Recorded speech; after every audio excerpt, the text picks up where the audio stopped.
Ukraine আর Russia যুদ্ধ নাড়িয়ে দেয় গোটা বিশ্বকে। একদিকে আধুনিক অস্ত্রের ঝনঝনানি, অন্যদিকে ঘর ছাড়া মানুষের আর্তনাদ। 2022 সালের ফেব্রুয়ারিতে ইউক্রেনে রুশ বাহিনী প্রবেশ করার পর থেকে শুরু হওয়া এই যুদ্ধ হাজার হাজার মানুষের জীবন কেড়ে নিয়েছে এবং রাশিয়া ও পশ্চিমা বিশ্বের মধ্যে সবচেয়ে বড় উত্তেজনা সৃষ্টি করেছে। তবে এবার শান্তির বার্তা দিলেন রুশ প্রেসিডেন্ট ভ্লাদিমির পুতিন। ইউক্রেনের সঙ্গে সরাসরি আলোচনা করার প্রস্তাব দিয়েছেন তিনি। সংবাদ মাধ্যম বিবিসি এ তথ্য তুলে ধরে একটি প্রতিবেদন প্রকাশ করে। প্রতিবেদনে বলা হয়, পুতিন ইউক্রেন যুদ্ধের অবসান ঘটাতে শান্তি আলোচনায় বসতে চান। তার প্রস্তাব অনুযায়ী আগামী 15 মে তুরস্কের ইস্তাম্বুলে এই বৈঠক অনুষ্ঠিত হতে পারে। পুতিন জোর দিয়ে বলেছেন, এই আলোচনার উদ্দেশ্য শুধু যুদ্ধবিরতি নয়, বরং সংঘাতের মূল কারণগুলো চিহ্নিত করে স্থায়ী শান্তি প্রতিষ্ঠা করা। ওয়ালটন আবারো মিলিয়নিয়ার অফারে ওয়ালটন ফ্রিজ কিনে আপনিও হয়ে যেতে পারেন মিলিয়নিয়ার। সম্প্রতি কিয়েভে একত্রিত হয়েছেন যুক্তরাজ্য, ফ্রান্স ও অন্যান্য ইউরোপীয় দেশগুলোর শীর্ষ নেতারা, যা ইতিহাসে এই প্রথম।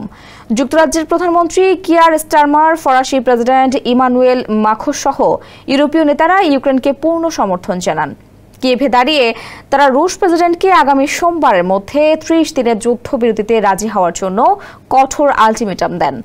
এই শীর্ষ নেতারা কিয়েভে ইউক্রেনের প্রেসিডেন্ট ভলোদিমির জেলেনস্কির সঙ্গে এক হয়ে মার্কিন প্রেসিডেন্ট ডোনাল্ড ট্রাম্পের সঙ্গে ফোনে কথা বলেন। এরপর এক যৌথ সংবাদ সম্মেলনে জেলেনস্কি জানান, প্রস্তাবিত যুদ্ধবিরতি জল, স্থল ও আকাশ সর্বত্র প্রযোজ্য হবে।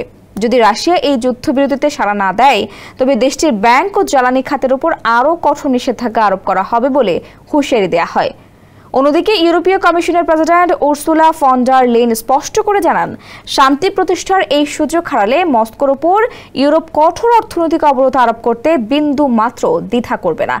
জার্মান চ্যান্সেলর ফ্রিডরিশ মের্জ আরও কঠিন সুরে হুঁশিয়ারি দেন, পুতিন যদি যুদ্ধবিরতিতে সম্মত না হন, তাহলে ইউক্রেনকে রাজনৈতিক, অর্থনৈতিক ও সামরিক সহায়তা কেবল অব্যাহতই থাকবে না, বরং তা আরও বহুগুণে বাড়ানো হবে। যুদ্ধবিরতি কার্যকর হওয়ার পরপরই কিয়েভ ও মস্কোর মধ্যে সরাসরি আলোচনার উপর জোর দেন মাখোঁ। ব্রিটিশ প্রধানমন্ত্রী কিয়ার স্টারমার রাশিয়াকে বিশ্ব শান্তির পথে একমাত্র বাধা হিসেবে চিহ্নিত করেন।